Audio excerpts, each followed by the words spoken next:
Tae-sung floated through the wreckage of the alien ship, his helmet light cutting through the darkness. The metal walls were torn apart like paper. Scorch marks covered everything. Whatever had attacked this vessel had been brutal and fast. "I'm not finding any survivors," he spoke into his radio. His voice echoed in his helmet. "Keep looking." Ji-woo's voice crackled back. "The scanner shows one life sign. It's faint, but it's there." Tae-sung pulled himself deeper into the destroyed ship. Bodies floated in the zero gravity. They were Vrakthians, the most feared species in known space. Each one was nearly 12 feet tall, covered in black scales that looked like armor. Their 6 limbs ended in claws that could tear through steel. Even dead, they looked terrifying. He had never seen a Vrakthian up close before. Nobody wanted to. They were raiders, killers. Every species in the galaxy feared them. There were stories of entire colonies wiped out by Vrakthian war parties. They showed no mercy. They took no prisoners. Tae-sung's heart pounded as he moved through the corridor. What could kill creatures like these? And what was he supposed to do if he found a living one? He reached what looked like a cargo bay. More bodies floated here. But then he heard it. A small sound, almost like a whimper. His light swept across the room and stopped on a corner. There, wedged between 2 containers, was something small. It was moving. Tae-sung pushed himself closer. His breath caught in his throat. It was a baby. A Vrakthian infant. The creature was about the size of a large dog. Its scales were softer than the adult's, still developing. It had the same 6 limbs, but they were tiny and weak. Blood oozed from a wound on its side. Its eyes were closed and it was shaking. "Ji-woo," Tae-sung whispered. "I found the life sign. It's a child. Silence on the radio." "Then say that again?" "It's a Vrakthian infant. It's injured. It's dying. Tae-sung, listen to me very carefully." Ji-woo's voice was tense. "You need to leave it. Come back to the station right now. It's just a baby. It's a Vrakthian. Do you understand what that means? In a few years, that thing will be able to rip you apart. They're born killers." Tae-sung looked at the small creature. It made another soft sound. It was in pain. It was scared. It was alone. "I can't just leave it here to die," he said. "Yes, you can. You have to. Commander Sung-ho will never allow it on the station. Hell, I won't allow it on the station. Tae-sung, think about what you're doing." But Tae-sung wasn't thinking. He was already moving toward the infant. He carefully pulled it free from where it was trapped. The creature barely reacted. It was too weak. He held it against his chest. Through his suit, he could feel it shaking. "It weighed almost nothing. I'm bringing it back," he said. Tae-sung, no. "Don't you dare." He switched off his radio. The trip back to his shuttle felt like it took forever. The infant didn't move much. Tae-sung kept checking to make sure it was still breathing. Barely. Its breaths were shallow and quick. When he reached his shuttle, he sealed the door and removed his helmet. The creature looked even worse in the bright light. The wound on its side was deep. Its scales were dull. It needed help immediately. Tae-sung grabbed the emergency medical kit. He had basic training, enough to stabilize most injuries. His hands shook as he worked. He cleaned the wound and applied synthetic skin. He gave it fluids through a small injection. The creature flinched but didn't try to fight him. "Stay with me," he whispered. "Come on, stay with me." The shuttle's computer beeped. "Incoming message from the station." He ignored it. He wrapped the infant in a thermal blanket and held it as the shuttle flew back to Vermilion 7. The asteroid mining colony hung in space ahead. Its lights bright against the darkness. This was insane. He knew it was insane. But he couldn't shake the image of that small creature, alone in the wreckage surrounded by its dead family. It didn't choose to be born a Vrakthian. It didn't choose any of this. When he docked at the station, Ji-woo was waiting for him. Her face was a mixture of anger and fear. "Have you lost your mind?" she hissed, looking around to make sure no one else was nearby. "It's going to die if we don't help it. It's going to kill people if we do help it. Tae-sung, this isn't one of your research projects. This is a Vrakthian. It's a child." Ji-woo ran her hands through her hair. "The commander already knows. The docking system registered unusual biosigns from your shuttle. Security is on their way. Then help me before they get here." "Help you do what? Hide a baby monster?" Tae-sung looked down at the creature in his arms. Its eyes opened slightly. They were dark, like deep water. It looked at him, and for a moment something passed between them. "Recognition, maybe. Or just desperation, please," he said to Ji-woo. She closed her eyes and took a deep breath. I'm going to regret this. Bring it to Medical Bay 3. That section is under repair, so no one uses it. Quickly! They ran through the corridors. Taesung kept the thermal blanket wrapped tight around the infant, hiding its shape. Every person they passed made his heart race. If anyone saw what he was carrying, it would be over. They reached the abandoned medical bay. Jiwoo locked the door behind them and immediately began setting up equipment. Put it on the table. Taesung laid the creature down carefully. Under the bright medical lights, it looked even more alien. Its scales shimmered slightly. Each of its 6 limbs had tiny claws. Its mouth was closed, but he could see the edges of developing teeth. Jiwoo scanned it with her medical tools. It's definitely Vrachthian. Approximately 3 months old based on development markers. Severe malnutrition. Dehydration. The wound is infected. She paused. It should already be dead. I don't know how it survived this long. Can you save it? Can I maybe? Should I? That's a different question. She looked at Taesung. Do you understand what you're asking me to be part of? If this thing grows up and hurts someone, that blood is on our hands. If we let it die without trying to help, that's on our hands too. Jiwoo was quiet for a long moment. Then she sighed and started pulling out supplies. You're the most frustrating man I've ever met. She worked quickly, giving the infant medicine and nutrients. She sealed the wound properly and hooked it up to monitoring equipment. The creature's vital signs slowly began to stabilize. It needs a name, Taesung said suddenly. It needs to not exist. But here we are. Haru. I'll call it Haru. That's a nice name for a creature that will grow up to be a killing machine. Before Taesung could respond, someone pounded on the door.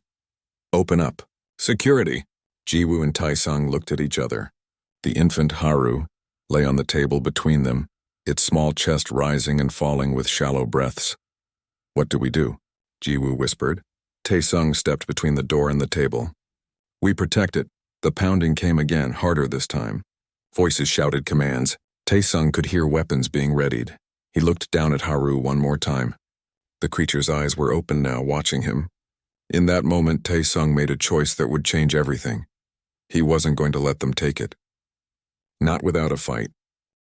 3 months had passed since that day in the medical bay. Taesung had managed to convince Commander Sung-ho to give him 48 hours before making any decisions. Those 48 hours had turned into a week. Then a month. Now 3, it hadn't been easy. Every day was a new argument. Every day someone demanded that Haru be destroyed. But somehow Taesung kept finding reasons to delay. Haru had grown. A lot. The tiny creature that fit in Taesung's arms was now the size of a small horse. Its scales had hardened and turned a deep, glossy black. Its 6 limbs were thick with developing muscle. When it opened its mouth, rows of sharp teeth gleamed. To anyone else, Haru looked like exactly what it was, a young Vrachthian predator. But Taesung saw something different. He watched Haru now from the doorway of the abandoned maintenance tunnel. This section of the station was scheduled for demolition, which made it the perfect hiding spot. Haru was playing with a piece of scrap metal, batting it back and forth between its front claws like a cat with a toy. Hungry? Taesung asked. Haru's head snapped up. Its eyes focused on him, and immediately its whole body relaxed. It made a rumbling sound deep in its chest. Not a growl, but something almost like a purr.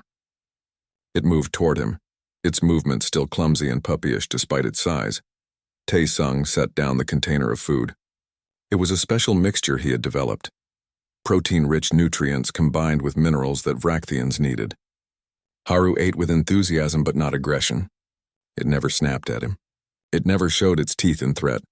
Good, Taesung said, reaching out to touch Haru's head. The scales were warm under his hand. Haru leaned into the touch, closing its eyes. This was what nobody else saw. This was what they refused to see. Jiwoo appeared at the tunnel entrance. She looked tired. She had been helping Taesung care for Haru, sneaking supplies and equipment. It was wearing on both of them. We have a problem, she said. A big one. What now? Security found evidence of something living in the lower levels. They're planning a full sweep tomorrow. Sung-ho signed off on it. They'll find Haru. Taesung felt his stomach drop. We can move to another section. There is no other section. We've run out of places to hide. Jiwoo looked at Haru. It's over, Taesung. We both knew this day would come. Haru seemed to sense the tension. It moved closer to Taesung, pressing its large body against his side. The gesture was protective. It's okay, Taesung murmured, stroking Haru's neck. It's okay, but it wasn't okay. The next morning, security teams flooded the lower levels. Taesung stood in front of Haru, arms spread wide as armed guards surrounded them. Their weapons were trained on the young Vrakthian. Commander Sung Ho walked through the circle of guards. He was a tall man with gray hair and cold eyes. He looked at Haru with disgust. Dr. Taesung, step away from the creature. No. That wasn't a request. I won't let you kill it. Sung Ho's jaw tightened. That thing is a threat to every person on this station. You've endangered all of us by keeping it alive. It hasn't hurt anyone. It hasn't had the chance. Look at it. It's already grown to a dangerous size. In another year, we won't be able to stop it even if we wanted to. Haru shifted behind Taesung. The guards tensed, fingers moving to triggers. But Haru didn't attack. It just watched them with its dark eyes, staying close to Taesung. It's intelligent, Taesung said desperately. It understands commands. It knows right from wrong. I've been teaching it. You've been teaching it. Sung Ho laughed, but there was no humor in it. You can't teach a Vrakthian to be peaceful. It's not in their nature. They're born to kill. Nothing is born to kill. They're made that way. The argument was cut short by a new voice. Fascinating. Everyone turned. A woman stood at the entrance to the tunnel. She was small and wore a white coat marked with the symbol of the Galactic Science Council. Her eyes were bright with curiosity as she looked at Haru. Who are you? Sung Ho demanded. I'm Dr. Bora. I was sent here when reports reached the council about a Vrakthian living peacefully with humans. I had to see it for myself. She stepped closer, completely ignoring the weapons. May I approach? It's dangerous, Sung Ho warned. So I've heard. Bora walked right up to Haru. The creature was easily 3 times her size now. She stopped just a few feet away. Hello there. Haru tilted its head, studying her. Then it looked at Taesung as if asking for permission. It's okay, Taesung said softly. She's a friend. Haru turned back to Bora and made that rumbling purr sound again. Bora's eyes went wide. Remarkable. That's a greeting behavior. Vrakthians don't greet. They challenge or they attack. There's no middle ground. She pulled out a scanning device. May I? Taesung nodded. Bora ran the scanner over Haru, muttering to herself. The guards kept their weapons up, but even they seemed uncertain now. This wasn't how Vrakthians were supposed to act. After several minutes, Bora stepped back. She looked at Taesung with something like awe. Do you understand what you've done? She asked. I saved its life. No, you've done something far more important. You've proven that nurture can overcome nature even in a species we thought was unchangeable. She turned to Sung Ho. This creature must be preserved and studied. We need to understand how this bond formed. Absolutely not, Sung Ho said. I'm terminating this experiment right now. You don't have that authority anymore. Bora held up her tablet. The Galactic Council has taken interest in this case. They've sent me here with full oversight. No action can be taken without my approval. Sung Ho's face turned red. This is my station, and this is a matter of galactic scientific importance. The Council outranks you, Commander. The tension was thick enough to cut. Finally, Sung Ho turned on his heel and marched away. Fine. But that thing stays in a reinforced containment cell. If it escapes, if it hurts anyone, you'll answer for it, Dr. Bora. The guards lowered their weapons but didn't leave. One of them, a woman named Young Mi, approached cautiously. She was the security chief responsible for keeping everyone safe. We'll need to move it now, Young Mi said. She wasn't hostile, just practical. The containment cells in Section 7 are the strongest we have. Taesung felt Haru tense against him. It won't like being caged. None of us like this situation, Young Mi replied. But it's better than the alternative. They moved as a group through the station. People came out to watch as they passed. Some looked scared. Others looked angry. A few looked curious. All of them stared at Haru. The young Vrakthian stayed close to Taesung, its body pressed against his side. Whenever someone moved too quickly or spoke too loudly, Haru's head would swing toward them. The guards would tense.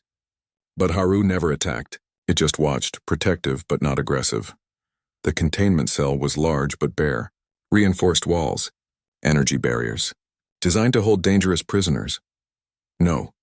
Haru's voice made everyone freeze. It was the first time any of them had heard it speak. The word was rough, distorted by Vrakthian vocal cords, but clear. It talks?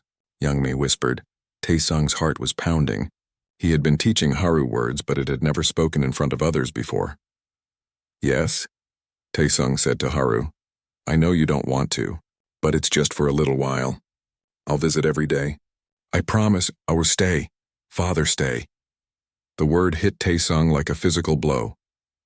Father. Haru had called him father. Bo-Ra was frantically making notes. Incredible. Language acquisition in a Vrakthian. This changes everything we know about their cognitive abilities. "I can't stay inside with you," Taesung said gently, "but I'll be right outside. You'll be able to see me." Haru looked at the cell, then at Taesung, then back at the cell. Finally, slowly, it walked inside. The moment the energy barrier activated, Haru spun around and slammed against it. The barrier held, but the impact shook the room. "Father!" The word was a roar now. Haru hit the barrier again and again. Its claws scraped against the energy field, sending sparks flying. "I'm here." Taesung pressed his hand against the outside of the barrier. "I'm right here. I'm not leaving you." Haru stopped attacking. It pressed its own claws against the barrier where Taesung's hand was. They couldn't touch, but they were as close as possible. "I'm not leaving," Taesung repeated. "I promise." Haru made a sound that was almost like crying. It sank down to the floor, its eyes never leaving Taesung. Youngmi spoke quietly. "We've never seen a Vrakthian show emotion before. They're supposed to be emotionless killers. They're supposed to be a lot of things," Bo-Ra said. "It appears we were wrong about most of them." That night, Taesung slept on the floor outside Haru's cell. He wouldn't leave. He couldn't. He had made a promise. Inside the cell, Haru watched him sleep.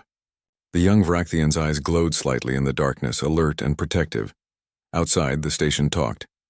Word spread about the Vrakthian that could speak, that showed emotion, that called a human father. Some people were frightened. Others were fascinated. And somewhere far away, a Vrakthian warship received the first reports.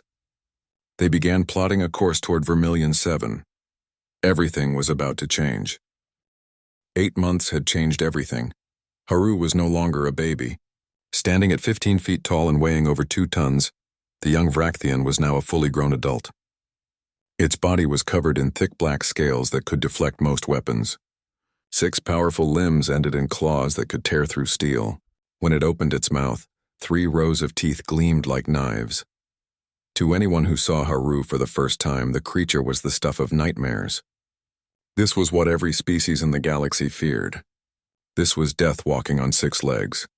But Taesung saw his child. He stood in the containment room now, running his hand along Haru's side. The scales were smooth and warm. Haru rumbled with contentment, the sound vibrating through Taesung's chest. "The council arbiter arrives today," Taesung said. "His name is Hyun-woo. He's going to decide what happens to you." Haru's head lowered until its eyes were level with Taesung's. "Decide kill?" The grammar was still simple, but Haru's understanding had grown remarkably. Every day they talked. Every day Haru learned more words, more concepts. Taesung had taught it about right and wrong, about kindness and cruelty, about choices and consequences. "Some people want that," Taesung admitted, "but others want you to live. We just have to show them that you're not what they think you are. I am Vrakthian. You're Haru. That's what matters." The door opened. Jiwoo entered, followed by Bo-Ra. Over the months, Bo-Ra had become a fierce defender of Haru. Her research had shown things about Vrakthians that no one had known before. "The delegation is here," Jiwoo said. "It's not just Hyunwoo. Representatives from 12 different systems came. Everyone wants to see the tame Vrakthian." Taesung felt anger flash through him. Haru isn't tame. Haru is civilized. There's a difference. Try explaining that to people who have lost families to Vrakthian raids, Jiwoo replied sadly. Bo-Ra was checking her notes. "I've documented everything. The cognitive tests, the emotional responses, the language acquisition, the moral reasoning. Haru tests at the level of an intelligent adult by every measure we have. Will it be enough?" Taesung asked. "I don't know. Fear is powerful. Logic doesn't always win against it." The hearing took place in the station's main assembly hall. Rows of seats filled with delegates from across the galaxy. Some were human. Others were various alien species. All of them watched as Haru was led into the room, surrounded by armed guards. Haru moved with careful precision. Taesung had taught it to be aware of its size, to be gentle in its movements. The young Vrakthian's claws clicked softly on the floor as it walked to the center of the room. Hyunwoo sat at a high podium. He was an older man with sharp eyes and a stern face. He had spent his life in galactic law. He was known for being fair but harsh. "We are here to determine the fate of the creature known as Haru," Hyunwoo announced. "This is unprecedented. Never before has a Vrakthian been raised by another species. The question before us is simple. Is this creature a person deserving of rights, or is it a dangerous animal that should be destroyed?" A delegate stood up. He was from a system that had been raided by Vrakthians 5 years ago. "My colony lost 3,000 people to Vrakthian attacks. They killed without mercy. They took no prisoners. This creature will do the same when it has the chance." Another delegate spoke. "The Vrakthians have never shown any capacity for peace. They are raiders by nature. Biological imperatives cannot be overridden by simple training." Bo-Ra stood. "My research proves otherwise. Haru's brain structure has been fundamentally altered by its upbringing. The neural pathways associated with aggression have been rewired towards social bonding. This is not training. This is evolution in action. Evolution takes thousands of years," someone shouted. "You're talking about one creature that proves change is possible." The arguments went back and forth. Voices rose. Tempers flared. Through it all, Haru sat quietly, its eyes watching everyone. Taesung stood beside it, his hand resting on Haru's arm. Then a new voice cut through the noise. "I want to test the creature." Everyone turned. A man stepped forward. His name was Daewon, and he was a representative from a military system. "If this creature is truly peaceful, let it prove it. Let it face a threat and show us how it responds." "That's ridiculous," Bo-Ra protested. "This isn't a circus performance. No, it's a matter of galactic security. We need to know if this creature can be trusted." Hyunwoo considered this. "What did you have in mind?" Daewon smiled. It wasn't a kind smile. "I volunteer to threaten Dr. Taesung. We'll see if the creature shows restraint or reveals its true nature." "Absolutely not." Jiwoo stood up. "You're trying to provoke an attack. If the creature attacks, it proves we're right. If it doesn't, then perhaps there's merit to Dr. Bo-Ra's claims." Taesung felt Haru tense beside him. The young Vrakthian understood enough to know this was a trap. "I'll do it," Taesung said quietly. "Taesung." "No," Jiwoo pleaded. "If this is what it takes to save Haru's life, I'll do it." Hyunwoo nodded slowly. "Very well. But there will be safety measures in place. Guards will be ready to intervene if necessary." The room was rearranged. Haru was moved to one side, held in place by energy restraints. Taesung stood in the center. Daewon approached him, pulling out a stun weapon. "Remember," Daewon said loudly, "this is just a test. I'm not actually going to harm Dr. Taesung." But the look in his eyes said something different. He raised the weapon and pointed it at Taesung. "Don't move." Haru's growl filled the room. It was a sound of pure rage, a sound that made everyone freeze. The energy restraints glowed brighter as Haru strained against them. "Haru, stay," Taesung said firmly. "It's okay." Daewon moved closer. He grabbed Taesung's arm roughly. "The creature should be destroyed." "You're a fool for protecting it," Haru roared. The sound shook the walls. The restraints began to crack. "Stop this," Bo-Ra shouted. "You're going to get someone killed!" But Daewon didn't stop. He pressed the stun weapon against Taesung's chest. "One shot and you're down. What will your pet monster do then?" The restraints shattered. Haru moved faster than anything that large should be able to move. It crossed the room in 3 massive strides. Guards opened fire, but their shots bounced off Haru's scales. Delegates screamed and ran for the exits. Daewon turned to fire at Haru, but the young Vrakthian was already there. One massive claw knocked the weapon from his hand. Another wrapped around his body, lifting him off the ground. "Haru, no!" Taesung shouted. "Don't hurt him." Haru's jaws opened. Rows of teeth surrounded Daewon's head. One bite would end him. Everyone in the room knew it. Daewon knew it. His face went pale, but Haru didn't bite. Instead, the young Vrakthian turned and set Daewon down carefully. Then it moved to stand between him and Taesung. It was a protective stance, not an aggressive one. "Bad," Haru said, looking at Daewon. The word came out as a hiss. "Hurt father bad." Then Haru turned to Taesung. "Father okay?" The room was silent. Everyone stared. A Vrakthian had shown restraint. It had chosen not to kill. This wasn't supposed to be possible. Taesung reached up and touched Haru's face. I'm okay. You did good. You made the right choice. Right choice? You protected me without killing. That's what good people do. Haru seemed to consider this. Then it nodded, a gesture it had learned from watching humans. Hyun-woo was standing now. His stern face showed something like shock. In 40 years of service, I have never seen anything like this. Bo-ra rushed forward with her scanner. Did everyone see that? Haru showed anger, showed protectiveness, but chose nonviolence. This is proof positive that Vrakthians are capable of moral reasoning. It's a trick, someone shouted. It's been trained to act this way. Training doesn't change biology. Bo-ra shot back. This is real choice. Real decision-making. Real consciousness. The arguments started again, but they were different now. People had seen something they couldn't explain away. Some delegates were already changing their positions. Young Mi approached Haru carefully. The security chief had been watching all of this with intense focus. I need to ask you something. Can you understand me? Haru looked at her. Understand. If someone threatened people on this station, would you protect them? Not just your father, but others? Haru was quiet for a moment. Then it said something that made everyone pause. Father teaches. Protect weak. Stop bad, help good. This is right way. Young Mi's eyes widened. It has a moral code. A real one. Taesung felt pride swell in his chest. This was his child. His student. His friend. And Haru was showing the galaxy what was possible when fear was replaced with understanding. But not everyone was convinced. A delegate from a system that had suffered heavy Vrakthian attacks stood up. This changes nothing. One peaceful Vrakthian doesn't erase the thousands who have killed. What happens when more of them hear about this? What happens when they come here? As if in answer to that question, an alarm blared through the station. Red lights flashed. Commander Sung-ho's voice came over the speakers. All personnel to defensive positions. We have incoming ships. Multiple Vrakthian warships are approaching the station. This is not a drill. The assembly hall erupted in panic. People ran for the exits. Guards moved to defensive positions. Taesung looked up at Haru. The young Vrakthian's eyes were wide.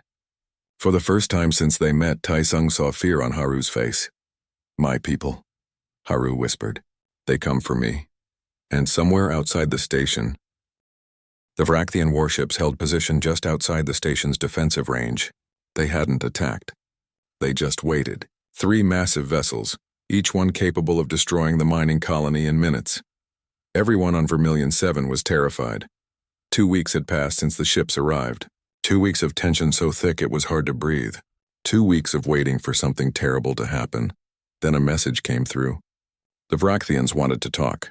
Taesung sat in the meeting room with Hyun-woo, Commander Sung-ho, Bo-ra, and Ji-woo. On the main screen, a Vrakthian warrior stared back at them. He introduced himself as Jaewon, commander of the fleet. We have come for the young one, Jaewon said. His voice was deep and harsh. The one you call Haru, it belongs with its people. Haru is a person, not property, Bo-ra replied. And Haru has the right to choose where to live. Jaewon's laugh was like rocks grinding together. Choose? You have made it weak. You have poisoned its mind with your soft ideas. We will take it back and teach it what it truly means to be Vrakthian.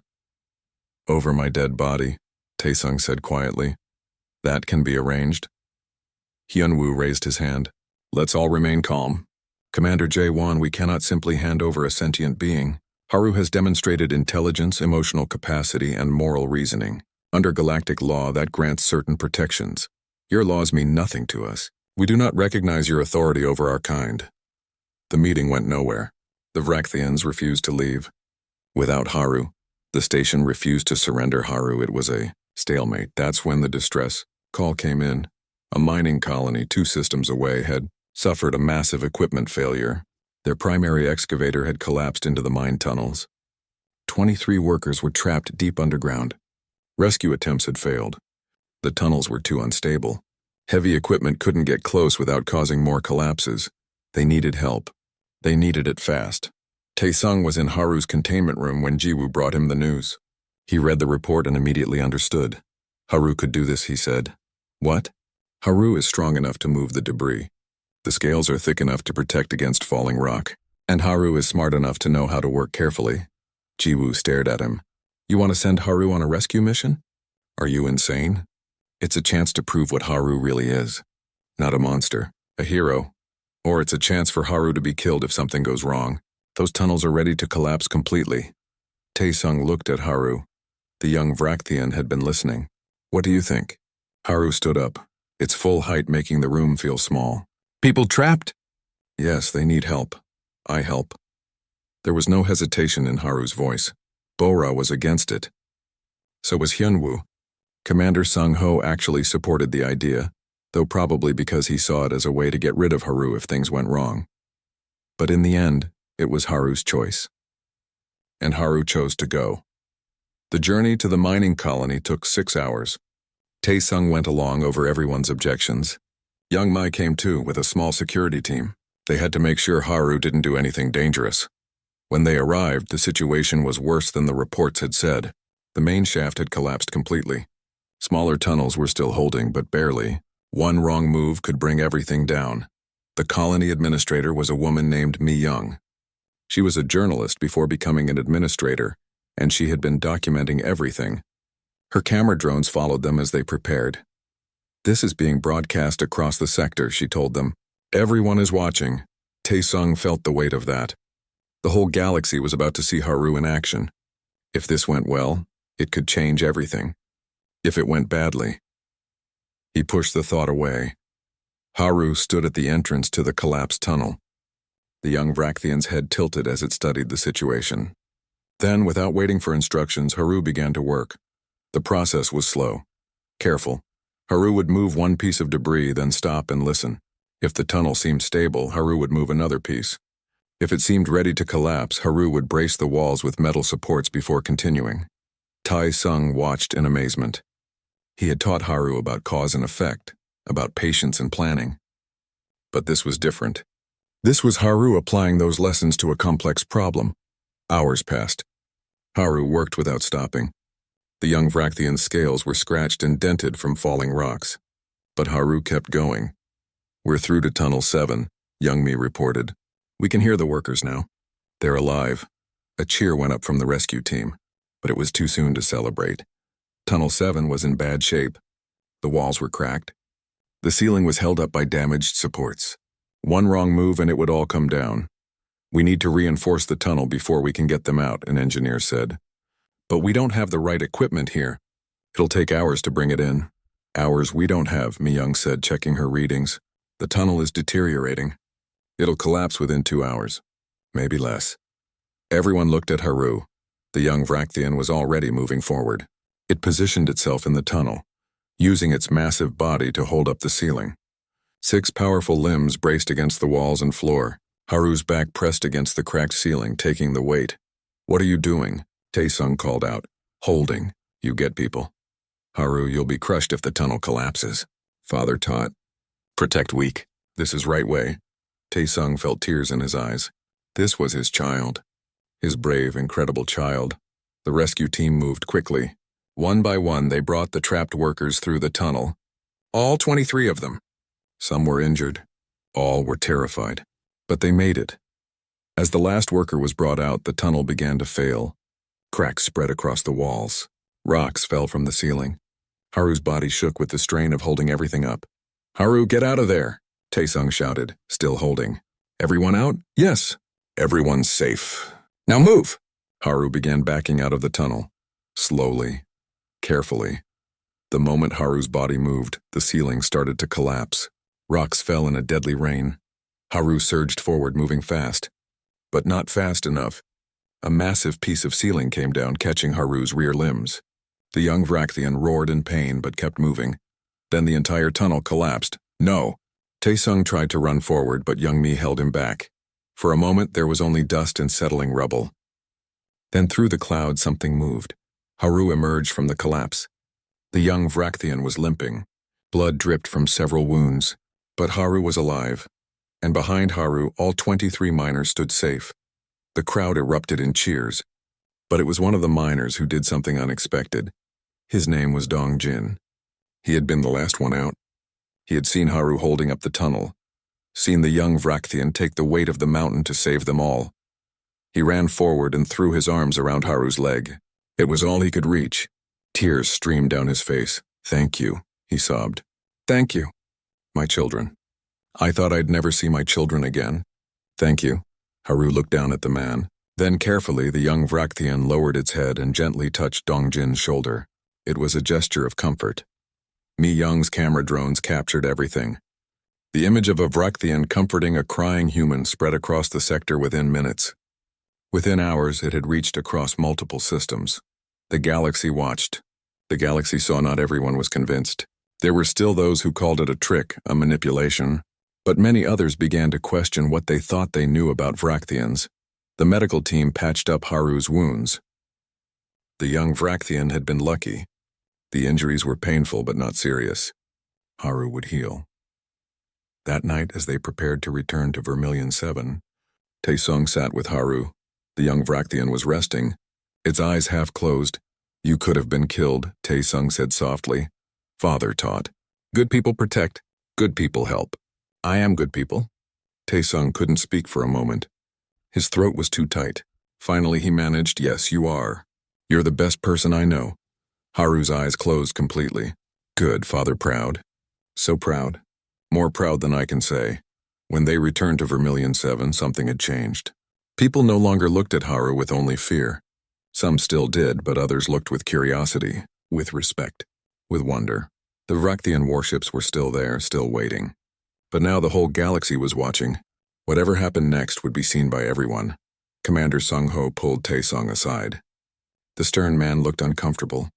"I was wrong about Haru. I still don't know if this is wise, but I can't deny what I saw. That creature saved lives. It chose to risk itself for people it didn't even know. Haru is my child," Taesung said simply, "and I will protect Haru the same way Haru protected those miners.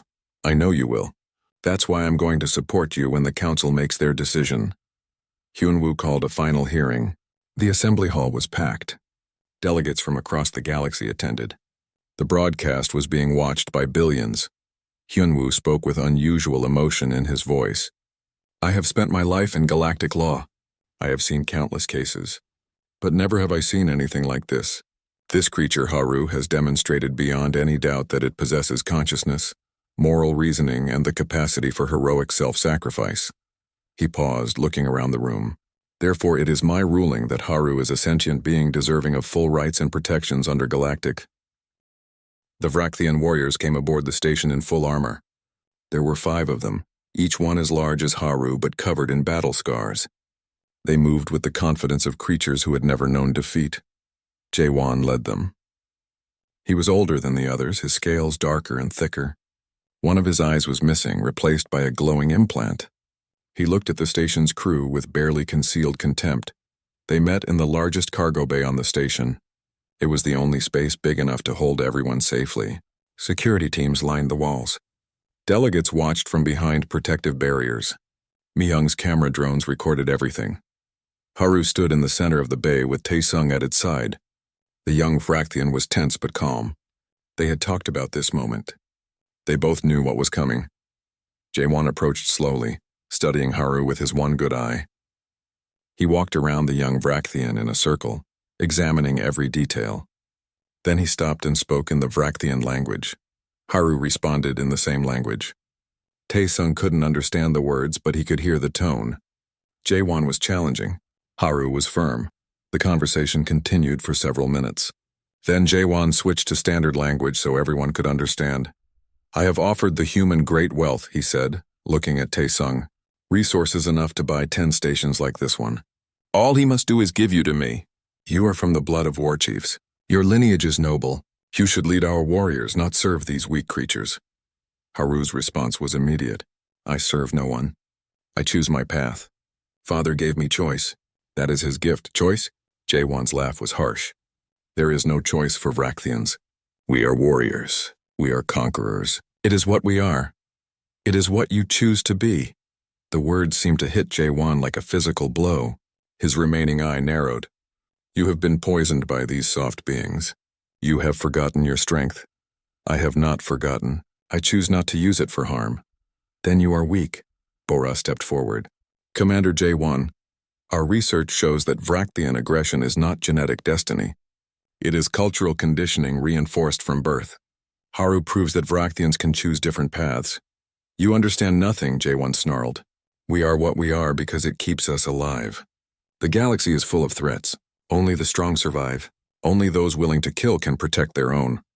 Haru killed no one and saved 23 lives, Taesung said. That takes more strength than destruction. Jaewon turned his full attention to Taesung. You are the poison. You have taken this young one and made it into something unnatural, something that will not survive among its own kind. Then maybe it's time for your kind to change. The Bay went silent. Everyone stared at Taesung. No one spoke to Vrakthian commanders that way. It was suicidal. Jaewon moved closer. He towered over Taesung by several feet. You dare speak to me of change? You dare suggest that thousands of years of tradition should be abandoned because of one weak youngling? Taesung didn't back down. His heart was pounding, but he kept his voice steady. I'm saying that Haru is proof that strength doesn't have to mean violence. That power can be used to protect instead of destroy, that your people could choose a different way. Our way has kept us alive for millennia. And how many of your people have died in raids? How many children have grown up without parents because they fell in battle? How many potential allies have you made into enemies because you can't imagine peace? Jaewon's claws flexed. For a moment, Taesung thought the commander might attack. But Haru moved, positioning itself between them. You will not harm father, Haru said quietly. I could crush you both, Jaewon replied. Yes. You could, but you will not. And why is that? Because you want to understand. You came here with weapons but have not used them. You talk instead of attack. You are curious. You wonder if the stories are true. If I am truly different. If change is possible. Jaewon stared at Haru for a long moment. Then he did something unexpected. He laughed. It was a genuine laugh, not the harsh mockery from before. You are clever. I see that. But cleverness alone will not save you. He gestured to his warriors. You face true Vrakthians now. Show us if you have truly forgotten what you are. Defend yourself. The warriors spread out, surrounding Haru. The security teams raised their weapons, but young Mi held up her hand. She sensed this needed to play out. Haru looked at Taesung. Father? I trust you, Taesung said. Do what you think is right. The first warrior attacked from the left. It was fast, its claws aimed at Haru's throat. Haru moved faster, catching the warrior's arm and using its momentum to throw it aside. The warrior crashed into a wall but wasn't hurt. Two more attacked together. Haru blocked one with a forearm, scales clanging against scales. The other got through and slashed across Haru's side. Blood flowed, but Haru didn't cry out. Instead, Haru grabbed both warriors and pushed them back, not striking, just defending. The fight continued. The warriors were skilled, experienced, and brutal. But Haru was faster and stronger. More than that, Haru fought with intelligence. Every move was calculated. Every response was measured. Most importantly, Haru never once went for a killing blow. The warriors would strike. Haru would block or dodge. When Haru counterattacked, it was only to disable or push back. Claws that could have torn through flesh only pushed and held. Jaws that could have crushed bone never closed on vulnerable areas. It was the most restrained display of violence anyone had ever seen. Finally, Jaewon called his warriors back. They were breathing hard, frustrated. Haru stood in the center, wounded but standing tall. Interesting, Jaewon said. You have skill. You have strength, but you refuse to finish your opponents. This is weakness. This is control, Haru replied. Father taught me. Strength without control is not strength. It is just destruction. In battle, hesitation means death. This was not battle. This was test. In true battle, to protect those I love, I would not hesitate. But I would not kill unless no other choice remained. Jaewon walked forward until he stood directly in front of Haru. I am your commander by blood right. I am your elder by generations. I order you to return with us. To learn the true ways of our people. To become what you were meant to be. Haru looked at Jaewon, then at Taesung, then back to Jaewon. No. The single word echoed through the bay. Jaewon's face darkened. You refuse a direct order? I am Vrakthian. I honor my blood, but I am also my father's child. He taught me that I can choose my path. I choose to stay with him. I choose to find my own way. I choose to be both things at once. That is impossible. I am proof it is not. For the first time, Taesung saw uncertainty in Jaewon's eye. The old warrior looked at Haru, really looked, and seemed to be seeing something he hadn't expected. You truly believe you can be both? Jaewon asked quietly. I am both. My blood is Vrakthian. My heart is Father's teaching. I do not have to choose one over the other. I can honor both. Jaewon was silent for a long time. The entire bay waited. No one dared speak. Finally, the old warrior spoke. 3,000 years ago, our people made a choice. We chose strength through violence. We chose survival through conquest. It has kept us alive, but... He paused. But we have lost much. We have lost friends. We have lost peace. We have lost the ability to be anything other than warriors. He looked around at the assembled crowd. You all fear us. You see us as monsters. And perhaps you are right. But I have seen something today that I did not think possible. I have seen a Vrakthian choose mercy. Choose restraint. Choose love. He turned back to Haru. You are weak by our standards. But perhaps... He seemed to struggle with the words. Perhaps our standards are wrong. The bay erupted in shocked murmurs. Jaewon raised his hand for silence. I cannot change our people overnight. Our ways are old and deep. But I can make a report. I can tell them what I have seen. I can plant the seed of possibility. He looked at Taesung. You have done something remarkable, human. You have taken one of us and shown them a different path. I do not know if it will work. I do not know if others will follow. But I will not stand in the way. He placed a claw over his chest in a Vrakthian salute. Young Haru, you are free to choose your path. But know this. If you ever wish to learn about your people, about your heritage, my ships will welcome you. You are Vrakthian. That will never change. But perhaps what it means to be Vrakthian can change. Haru returned the salute. Thank you, Elder Jaewon. Your words honor me. Jaewon and his warriors left the station. Their ships departed hours later. Before they jumped to hyperspace, Jaewon sent one final message. To those who watch across the stars, today I met the future. It is not what I expected. It is not what I wanted. But it is what we need. The Vrakthian Empire will consider what we have learned here. We make no promises. We offer no peace. But we acknowledge possibility. That is more than we have done in 1,000 years. The message spread across the galaxy faster than light. 3 days later, Hyunwoo announced his final ruling. Haru was granted full citizenship on Vermilion 7. The young Vrakthian would have all the rights and protections of any other citizen. A week after that, something unexpected happened. A small ship arrived at the station. It carried no weapons. It flew no flags. When it docked, a single Vrakthian emerged. It was young, barely adult. It looked around nervously, its scales dull with fear.